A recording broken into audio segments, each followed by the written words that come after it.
Let's get started. My name is Walt Goodridge, and I'm coming to you live from Saipan, Commonwealth of the Northern Mariana Islands. And for those of you who are new to the chat, who are new to the channel, who are new to the live stream, let me explain a little bit of what's going on.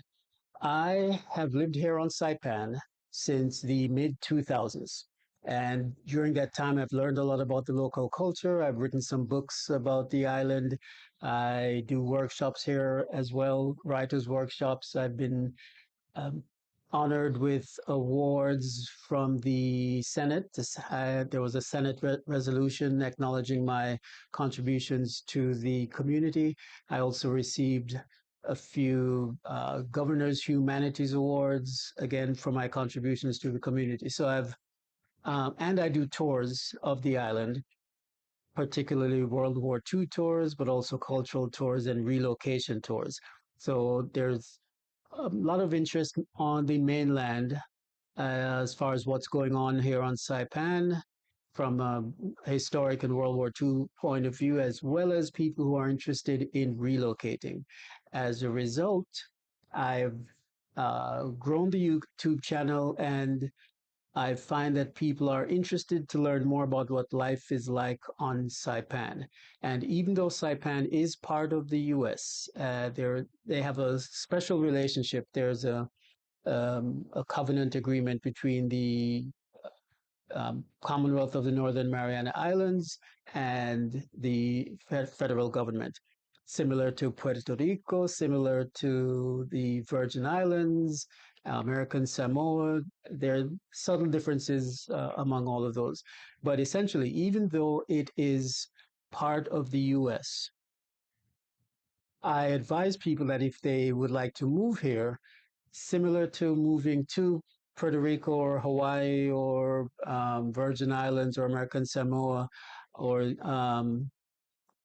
or Saipan, it is advisable not to expect that things are going to be exactly like they are on the U.S. mainland. And as a result, people will ask questions that to the casual observer may seem a little bit odd, a little bit basic, but they are justifiable questions because life here can sometimes throw you a few curves if you've come here with an expectation that was steeped in the mainland. So uh, I'm going to be sharing some of the questions that people have had. If you'd like to see more, you can check out previous live streams and also check out some of the videos that I've created. So one of the questions that uh, came up between the last live stream and today's, how did you solve the problem of some institutions not accepting a Saipan PO box? So let me give you a little bit of context. Here on Saipan, this small island that we are, just 13 miles by 5 miles, we do not have at-home mail delivery here on Saipan.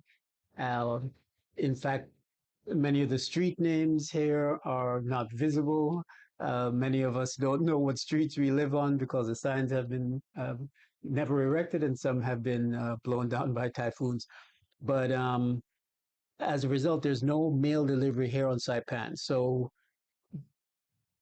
we don't have house numbers for the most part. There is a new program that's being implemented now that's assigning numbers to structures within the community, but those are initially and primarily for the EMS, emergency medical services.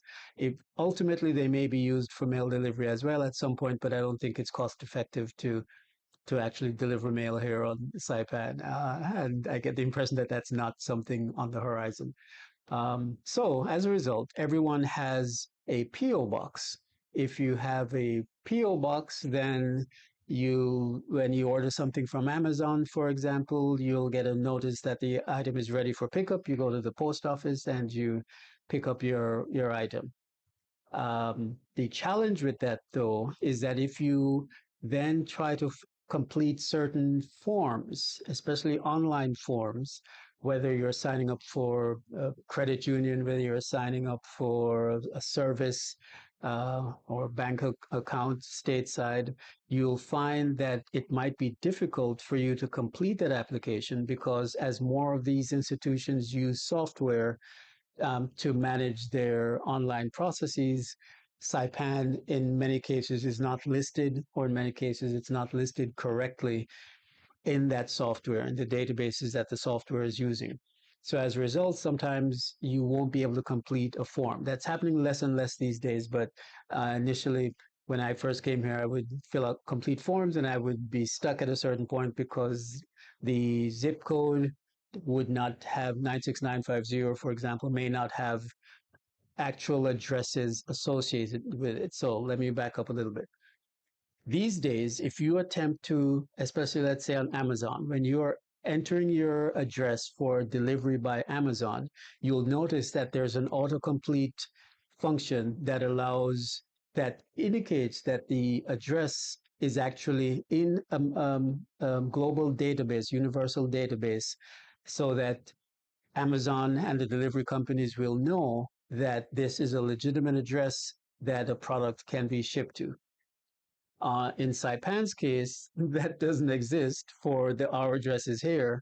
However, over the last few years, I've noticed that certain forms will have one address for Saipan, and that address is the actual address associated with the main post office in Chalankanoa. So the address is 1 Chalankanoa Drive, VLG, Saipan, MP 96950. So in most cases, in an increasing number of cases, you'll actually find that if you start typing that address, 1 Chalankanoa Drive, you will find that it auto completes and you'll be able to complete your application. So that's one. That's one. So in most cases, when you run into a database specific block for entering your address, more and more you'll be able to complete it as more companies adopt a database that is more complete and more comprehensive. So that's the short answer to your question. Uh, if certain institutions are not accepting a PO box, you can notify them and ask them, let them know, first of all, that Saipan is a U.S. territory, technically a Commonwealth. Let them know that we are on the U.S. postal system where Postal Zone 8, similar to Guam, just like Guam and Hawaii, and that it's considered domestic mail from the mainland.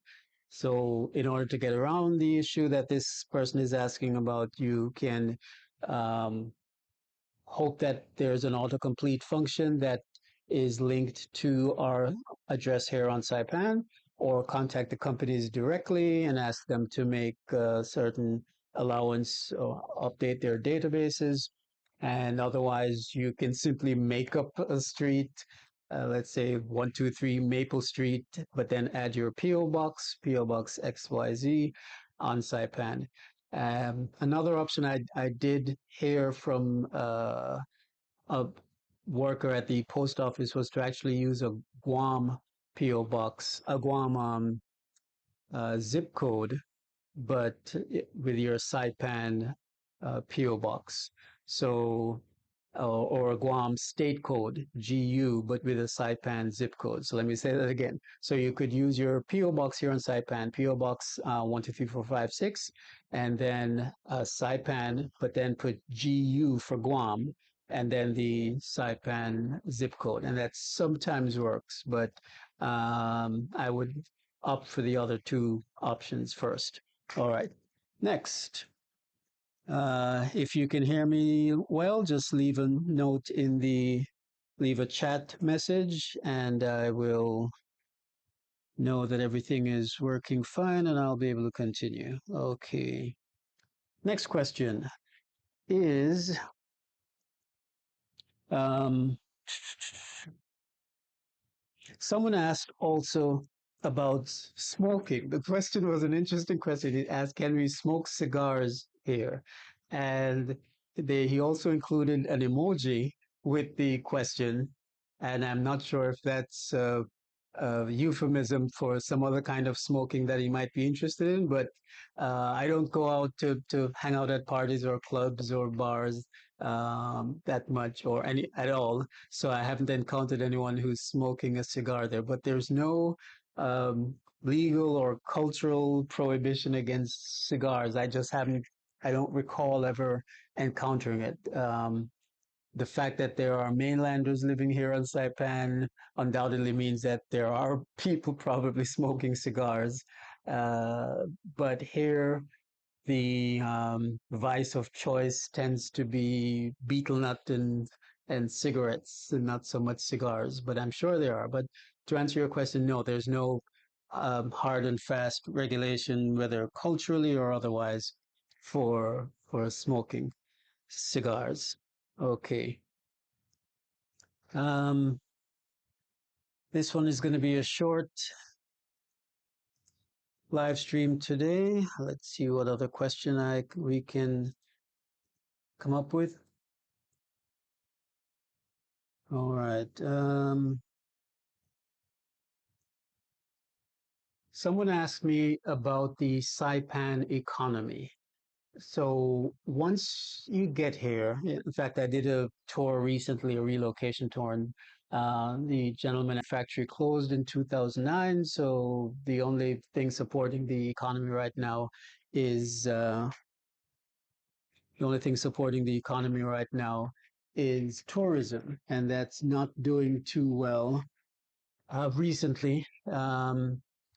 For a number of reasons, just fluctuating interest from the countries in the region.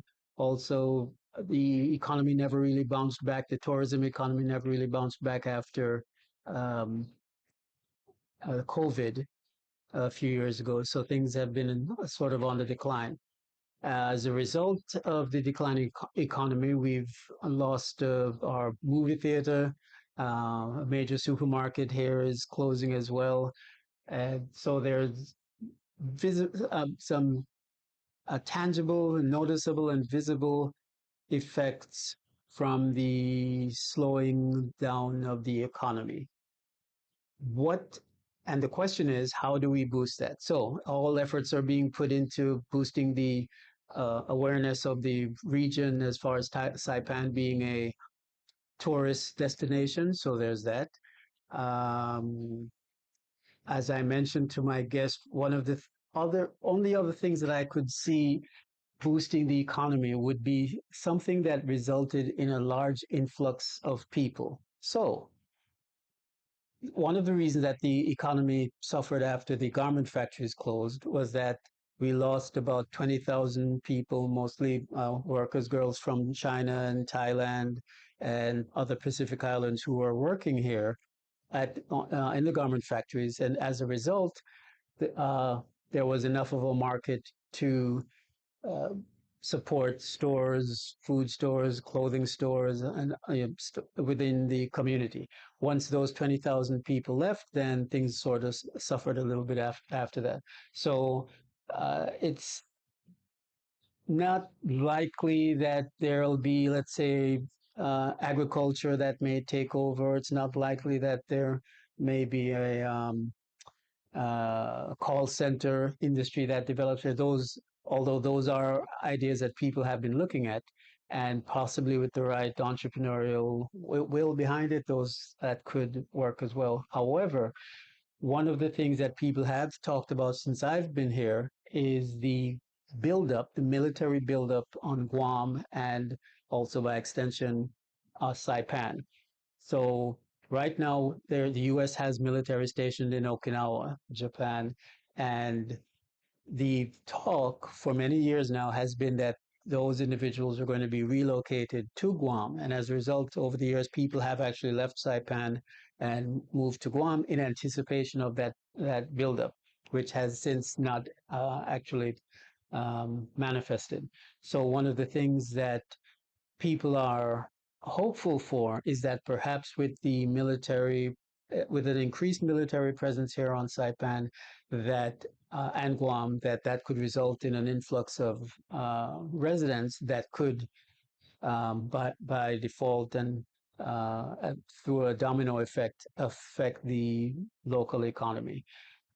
Otherwise, I haven't heard anything in the news in terms of any big ideas that people have come up with, but for all intents and purposes, people are hinging their hopes on reviving and growing and advancing the tourism industry here on the island. So, um, but in terms of those of us who live here, even though we're aware that the economy is slowing down, most of the people I've spoken to are um, still hopeful, but are also happy that they live here. And I'm one of those individuals as well, in that I'm, even though things are a little slower than when I first arrived, I